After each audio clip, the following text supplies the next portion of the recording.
Le Premier ministre a rencontré le président hier. Il a sorti une phrase qui, moi, m'embarrasse un peu. Il a dit qu'il ne faut pas que les gens confondent urgence et précipitation. Moi, j'estime qu'on est dans l'urgence. Et d'ailleurs, avant toute chose, je souhaite, parmi les réformes à inscrire, il faut qu'on institue un délai pour la formation du gouvernement.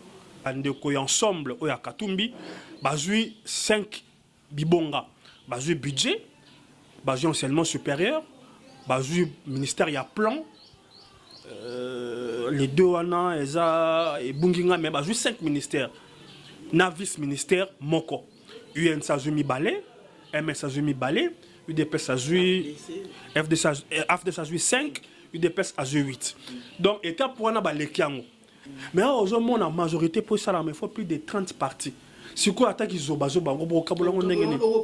Au moins on a des députés, on appelle un ministre, ou il y a 70 députés et combien de on dirait biloko bozuna libongo pour yokoteka. C'est compliqué. Il faut réfléchir sur soit le président est comptable et redevable pour tirer les marges de manœuvre. Parce que batou bazoloba, ba yebete que le ce qui président a vu mon coloto, a ba ministre. Oyo et s'appelle ici ba parti aux ba député té. Ba vous allez investir té. Pour tomi ko sanate, union sacrée et belé ba yango non pour na soutenir vision mokonzi. Ba yango pour na ba intérêt. Monsieur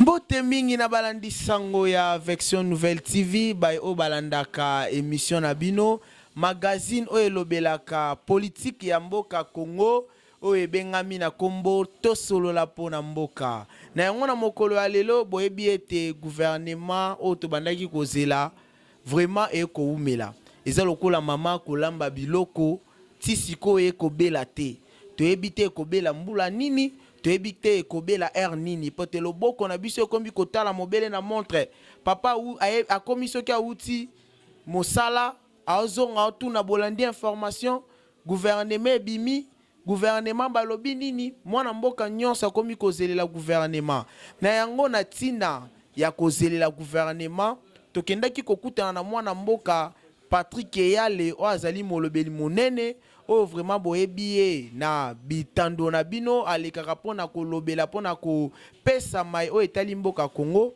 lelo tokutanaki na Patrick Eyale andima kito solola naye na tina likambo etali gouvernement peto yeba na likambo ya recensement est-ce que recensement ezali malamu to pe recensement ezali mabe recensement yango ekozwa biso tango boni recensement yango ekotinda biso te tolekisa manda ya mokonzi ya mboka nyonso wana tosololaki yango na Patrick Eyale tosololaki pe lisusu likambo o etali maponami l'élection pour na 2023 toyaki lisusu ko chite na o etali likambo ya bakatoliko bandeko alingomba katoliko lolenge nini démarche na bango makanisi na bango oyo baokoloba ezali mabeto ezali malamu bandeko katoliki balingi nini mwana mboka Patrick Eyale apesaki makanisi na ye asosolisaki na bakongolais tokopesa ebonga na régie bakotisa biso botala lolenge nini masolo na biso na mwana mboka Patrick Eyale elekaki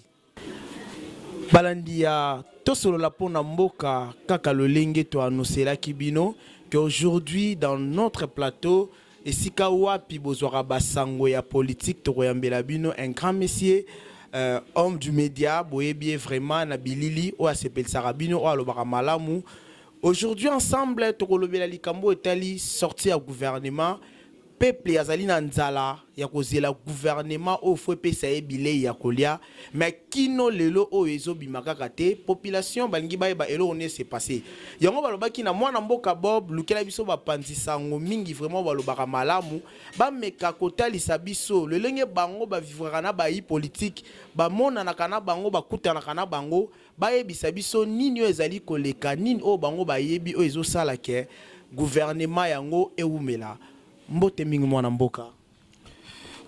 Bonjour Mopanzi Sango. toyebi ke partout bayebi yo ozali mopanzi sango ya monene vraiment oyebani na mikili ebele ba diaspora surtout bao bazolanda biso tokolinga ete opesa pe kombo lisusu pe opesa mbote na ba oyo bazolanda biso en direct na Vection Nouvelle TV. Bon, pour la oyo bayebi ngai te kombo na ngai monsieur Patrick Yale naza DG à journal en ligne E-Journal. Pour la bateau si ba mesani bayebi ba conviction na opinion ngai ici quand na se situe à Kayango. Ce que je peux dire par rapport à Mutuna Nayo, le Premier ministre a rencontré le président hier. Il a sorti une phrase qui moi m'embarrasse un peu. Il a dit il ne faut pas que les gens confondent urgence et précipitation. Moi j'estime qu'on est dans l'urgence.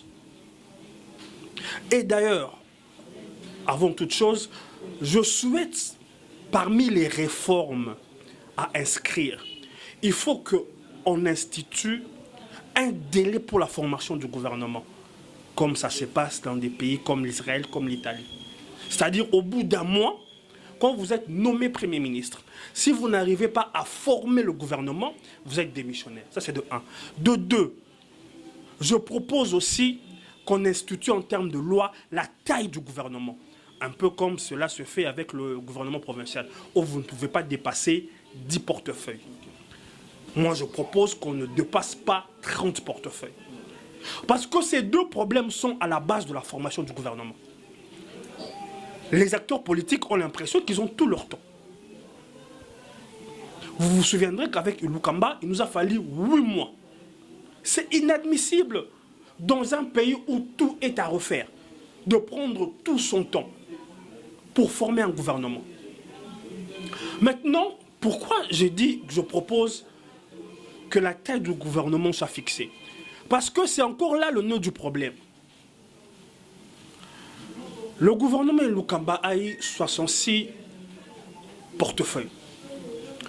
Et les gens qui n'étaient pas le gouvernement à l'époque, qui étaient en opposition, les différents acteurs, unanimement, ils ont dit que la taille du gouvernement était exagérée.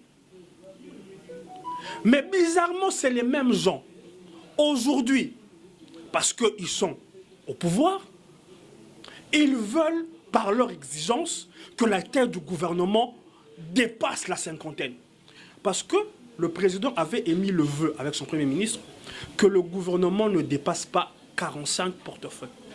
Au jour d'aujourd'hui, les informations que nous avons, on nous fait savoir que la taille du gouvernement va, non pas plus de 80, il ne faut pas exagérer, la taille du gouvernement varie entre 50 et 55 membres.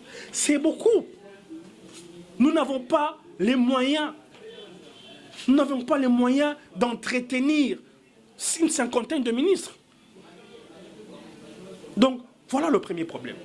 Le deuxième problème, c'est le partage des responsabilités ministérielles. C'est le même problème qu'a connu M. Félix avec M. Kabila. Parce que M. Kabila estimait, comme il avait la majorité, qu'il y avait de ces postes régaliennes.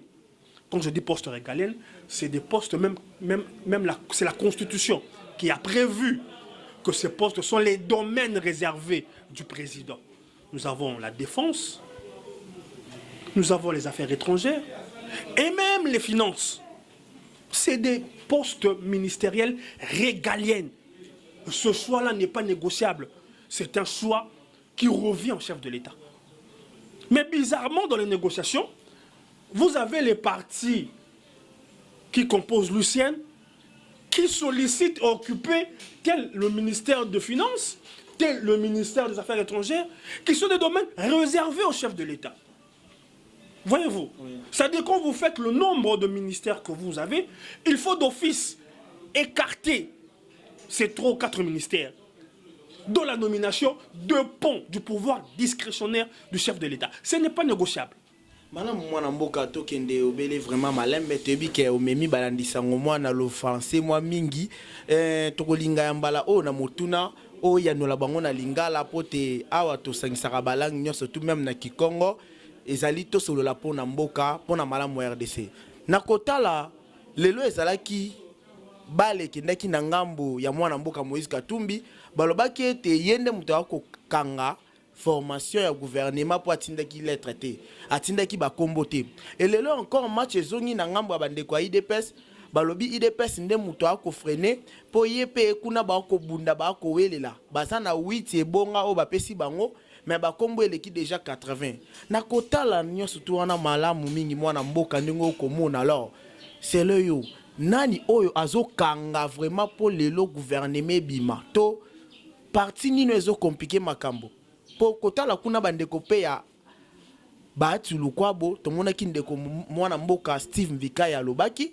azo réclamer pe bango baza na droit ya kozwa bebonga mingi na gouvernement oyo ya Sama Lokonde na nyonso wana lolenge oza mopandisa ngo komona nani oyo azokanga to nani azo bloquer bon linga na ngeza la kokoso kasi na kosala makasi na limbola na basango tozana yango to comme na étape ya bakopesa bakombo te tozala na étape ya koyeba bibonga bakokabola ngo ndenge nini de ngoloba ensemble ya Moïse Katumbi bakoza combien de ministères MLC ya ndeko beba bakoza combien UNC bakoza combien yambo ya bakombo esengi toleka na étape wana na yoki baoti koleka yango bobele lobby donc ndenge tozoloba boye parti na parti ayebi bibonga o bapesi bango neti ona yoki bandeko ensemble o ya Katumbi bazui 5 bibonga bazui budget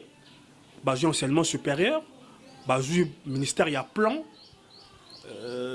les deux wana eza ebunginga mais bazui 5 ministères na vice ministère moko UN Sajumi Balé MS Sajumi Balé UDP Sajui FD Sajui 5 UDPS a 8. Donc étape wana ba lekiango. Et tikali siko étape ya kotinda ba kombo. Wana étape ça etali parti politique na parti politique. Ndenge bako yokana po batinda. Koloba ete IDPS ezo bloqué pour bazana 80 kombo non.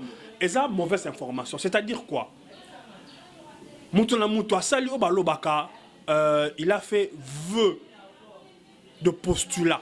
C'est-à-dire ngana lingi mais exactement pour le bi ngana lingi na koma ndo komi entre posa na yo ya kokoma na kokoma et c'est la musalo et salamaka musala ngo ba kondi à partir de basala kayango donc koloba ete batu baza plus de 80 ba pesi ba kombo na bango yango te ko bloquer machine parce que je suppose qu'il y a des partis dans la IDPS et dans la AFD ensemble et dans la structure tout ça dans mon condi ou à ça l'arbitrage bon boza 80 il y a kokota te il y a kokota te car si pas ces gens là politiciens na biso c'est que bobele bango nyo sobale bako ba ministre ozomona loko oyo ezo pesa biso to réfléchir sur ça. Parce que dans la ligne à karaté, bateau baka na ko critiquer ça, qu'on réfléchir. Il faut qu'on loka qu'on réfléchir comment mettre des critères pour monter comme un ministre. C'est quand même trop facile. Oh là là la mouki, c'est administrable. Papa, les gens moussalate ya ba pesio gérer boutique. Il faut qu'on réfléchisse pour mettre ba barrière, ba critères. Ya monter comme un ministre. Parce que ce que total ces 20 dernières années, 18, il y a Kabila, plus 2 il y a Félix. Tout le monde dit que le ministre non. Il faut quand même que les matoloba. On ne peut plus continuer comme ça. On a eu des ministres, nettement qu'on a autant à combo. Oui, c'est quoi le mboka? Aujourd'hui, un ministre, il y a un yolo à Sangisi Batou, un ministre de son état, Azo Binda. Aujourd'hui, on a un Kabila Lima, Egwake Nkoi, Kouesuke Lima, yo ministre. On me pèse dans ma bina. Alors, moi, copie de la Kabila, tu veux qu'il y ait sur le lieu commis, Félix Lima, Egwake Nkoi. Non, on peut accepter que Mouta changé de position. Mais à un moment, il faut que ba changement ba position ezala kaka te pona yo koma mokonzi ezala kaka te pona yo lingi yo kota na ba faire. Mwana mboka motuna o tokomi kokoma na suka, est-ce que esengeli kaka na mwana mboka Sama Lukonde azali na o balobaka na le français azali kaka azali obligé ya kozongisa kaka ba emosusu o déjà ba kambaka to bazwaka ba ministère na tango ya mwana mboka Joseph Kabila to pena ba o ba otiko kabola yango na mois 2 ans ya mwana mboka Félix Etienne Tshisekedi. Il faut kaka bilongi na bango vraiment ezonga poto okoyoka mwana mboka papa na mboka eteni yepe akosenga zonga to koyoka oyo ndeko bwa kozonga. Est-ce que vraiment il faut kaka bandeko nyonso tu wana bazonga ebongo bino ba oyo lelo na bozwi esika ko kambate biso pe ba oyo lelo tozwi na esika ko kambate to mona kaka bango basala sala. Bon, na répondre on a deux volets. Na premier volet politique est existée. C'est-à-dire la politique n'est pas l'armée du salut. Les gens qui sont des politiciens, c'est-à-dire on ne peut pas en vouloir à un politicien d'être aux responsabilités. Tant on a la partie naïe, ils n'ont pas conquérir le pouvoir, peut exercer en haut. On ne peut pas interdire. Ça c'est un premier niveau à lecture. Mais n'a bon sens. Parce que à ta politique est glissée, il faut un moment bon sens c'est ça là. Et ça na bateau au to botama to kuta bango ba politicien to komi lelo ba papa to boti bana bazaka ka ba politicien. C'est-à-dire nourri, blanchi, vêtu et même certains seront enterrés par les frères de la République. Il faut Hermoko Boyepe, Sonia Zala. Et comme la Momoko Ozoa retraite. C'est le deuxième volet à réflexion. Troisième volet, Tokeba, Sika, Ezamaye, Sika, Lingolo Bate, Kozala, Mala, Mouto Mayel. Vous comprenez? Ezate que, Batonio soit calé, Sengeli, Babo, Kabango, Tozo Bato Sika. Tout le monde a un gouvernement Oebulunga Sike Kotaki. Mais pour quel résultat? Et c'est la bateau to yeba kité, ba continue le gouvernement. Mais résultat na bango au bout de 2 ans.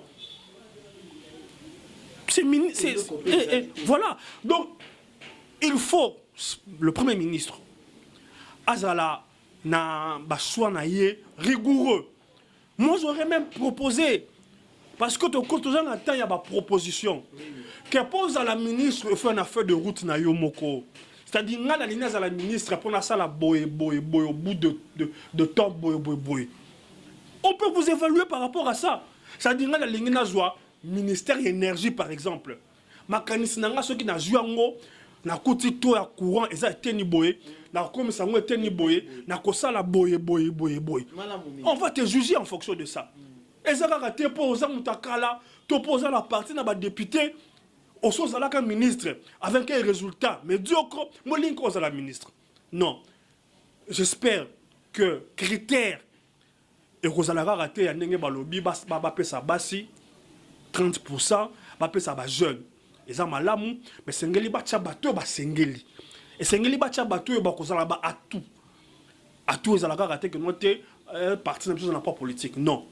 S'il faut aller piocher en dehors des députés des partis, il faut le faire. Il faut le faire.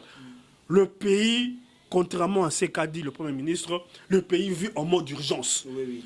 Donc, tout ça, on a tenté, il y a les Kisaka. Donc, il faut de plus urgemment que le gouvernement soit composé. Mais, tant que ça, là, soit il y a battu.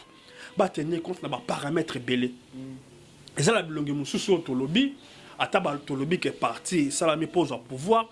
Et ça, la bilongue moussou sengeli pe ba fana no pembeni. Ba tika pe ba leki ba sala.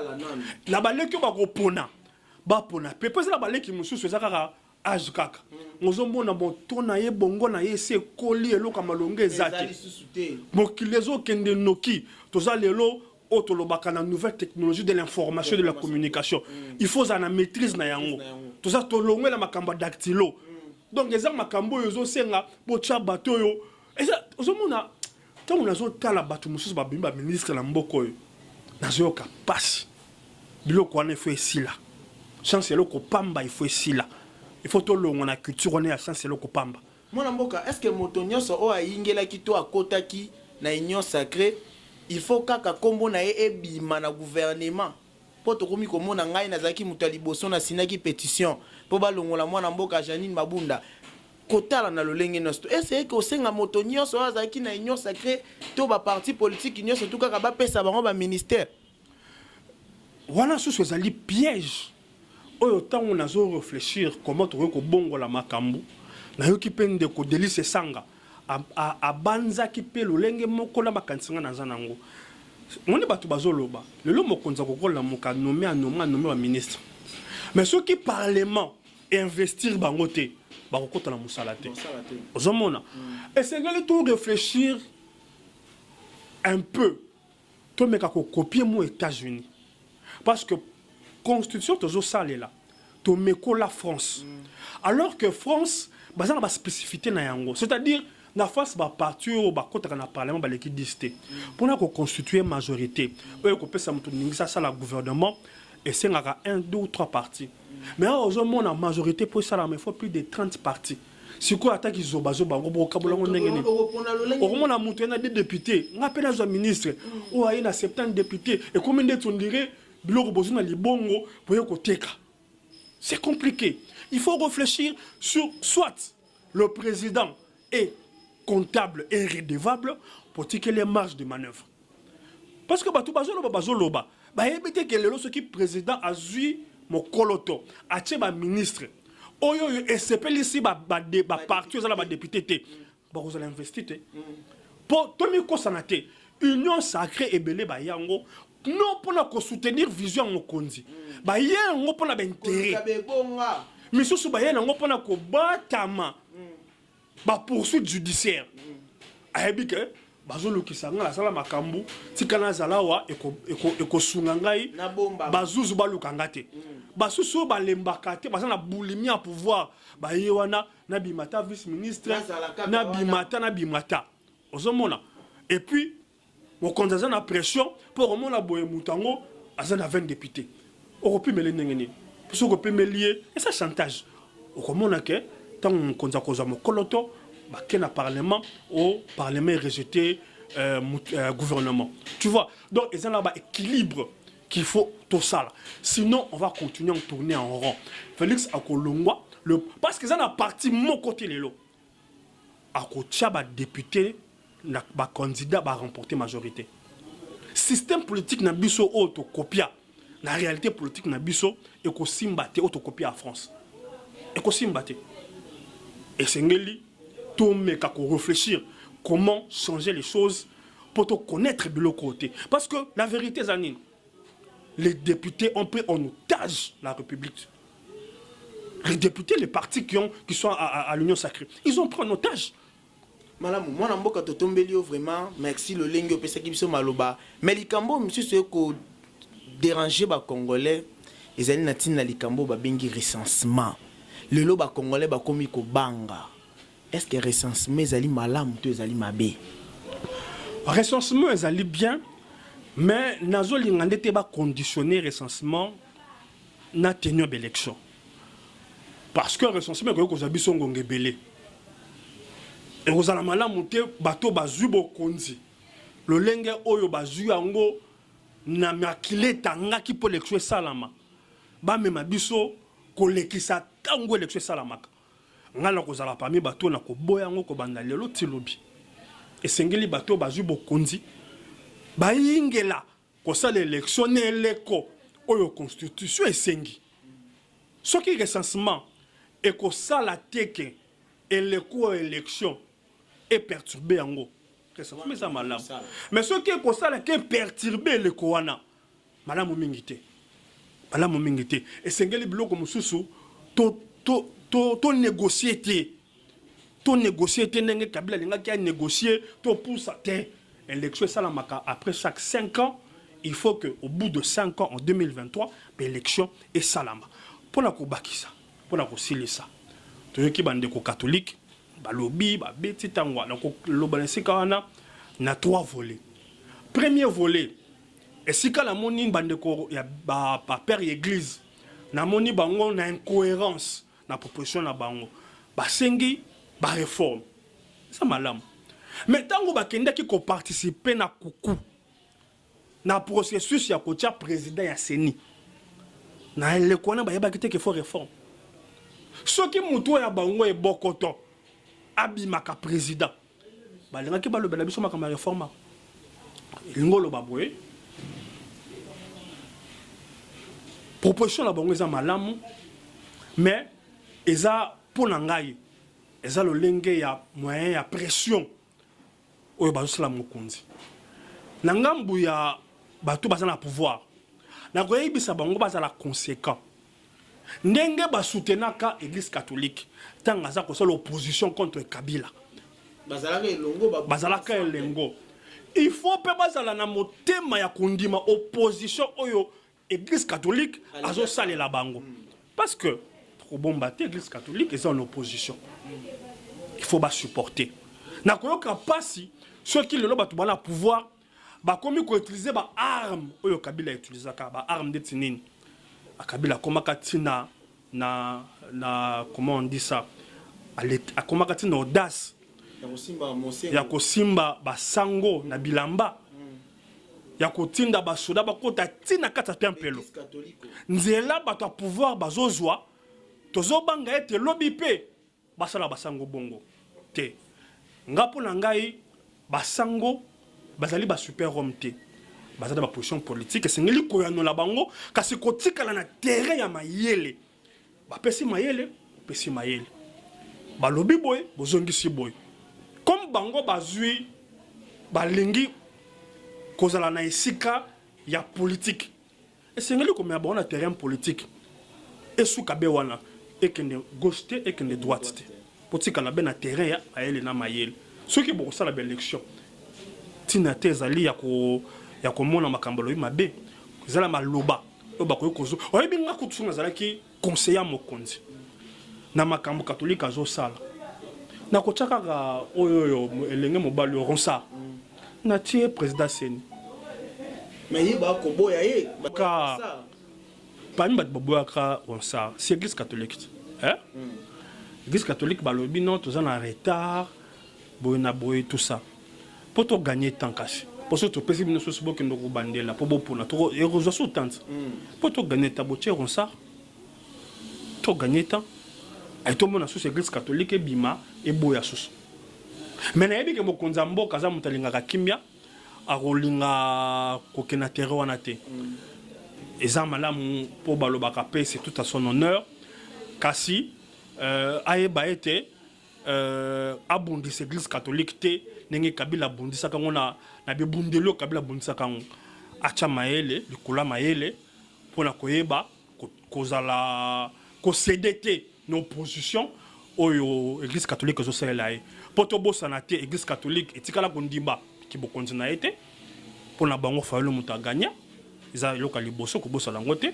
eloka mibale tokoki te koloba ke tozomona te tozana miso tozomona gratuité enseignement ezoposer problème epa ba catholique eza manka gagner makasi pona bango donc mokonza mboka ayeba ke match kwato bazobeta ezali sécurité malamu mingi merci mwana mboka liloba suka mwambote na bato mibale misatu oyo bazwi chance ya kolanda yo na micro na biso avec son nouvelle TV te kopesa mbote eza na culture na biso te ekozala mwa kokoso na pesi balandi nyonso mbote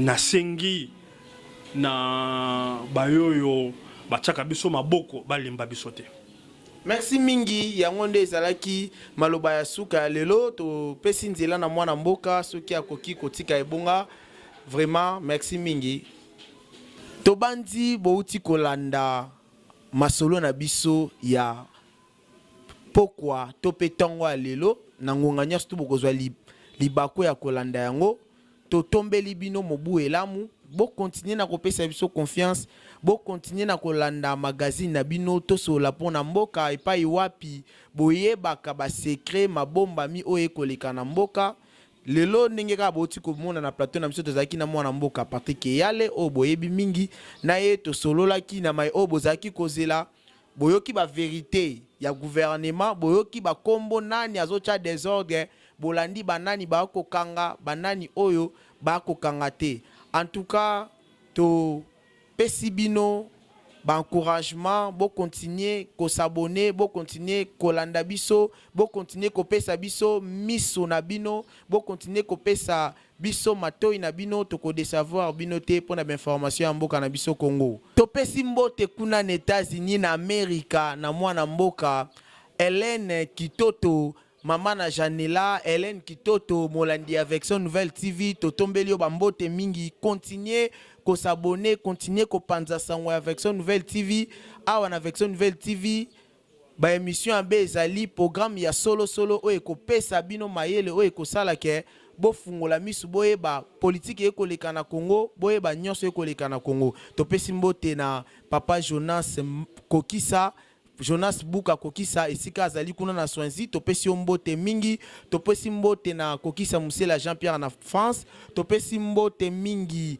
awa esika pito moni na ONG c'est ma part, to pesi mbote kuna bana mboka bo continuer ko tia loboko ko sunga ONG c'est ma part, bazali vraiment ko senga lisungi pote banda babimisaki bango bapesaki préavis kaktis mokolo ya lelo bazali kaka libanda na bana kala te kutu bokomona na bilili bazo tia bango libanda pote tozalaki kuna balobaki ete batikeli bango batikeli na 2 mois wana soki basombi kaka lopango wana te bakobenga na bango yango bato ya mitema malamu bolanda émission ya sema pa kaka na chaîne na biso version nouvelle TV boluka na be émission bokomona émission oya ONG sema pa bo aider bango ekosala biso bien yango ewa pesika pito sukisi tokutani na mbala oyo ekoya. Ciao.